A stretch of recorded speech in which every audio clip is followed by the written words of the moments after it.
മക്കളെ, നമുക്ക് ഈ ചോദ്യത്തിലെ രണ്ട് സംഖ്യകൾ തമ്മിലുള്ള അംശബന്ധവും തന്നിട്ടുണ്ട്, അതുപോലെ HCF അഥവാ ഉസാഗയും തന്നിട്ടുണ്ട് അല്ലേ.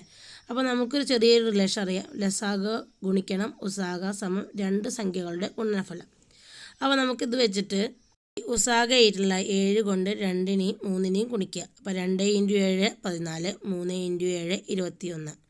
എന്നിട്ട് എന്ത് ചെയ്യാം, നമുക്ക് ഈ ബന്ധം ഉപയോഗിച്ചിട്ട് എന്ത് ചെയ്യാം, LCM അഥവാ ലഘുതമ സാധാരണ ഗുണിതം കണ്ടെത്താം. ലസാഗു അഥവാ LCM കണ്ടെത്താം. അതായത് 2 × 7 14, 3 × 7 21. അപ്പോൾ സംഖ്യകൾ അതാണെന്ന് നമുക്ക് കിട്ടി. ആ റിലേഷനിൽ കൊടുത്തു നോക്കാം. അതായത് ലസാഗു ഗുണിക്കണം ഉസാഗ സമം രണ്ട് സംഖ്യകളുടെ ഗുണനഫലം അല്ലേ. അപ്പോൾ നമുക്ക് അവിടെ എന്ത് കൊടുക്കാം, LCM അഥവാ ലസാഗു × 7 സമം 14 × 21. ഗുണിക്കണം 7 അങ്ങോട്ട് പോകുമ്പോൾ ഹരിക്കണം 7 ആവും. 14 × 21/7, 14 7 2 തവണ 2 × 21 എന്ന് വരും.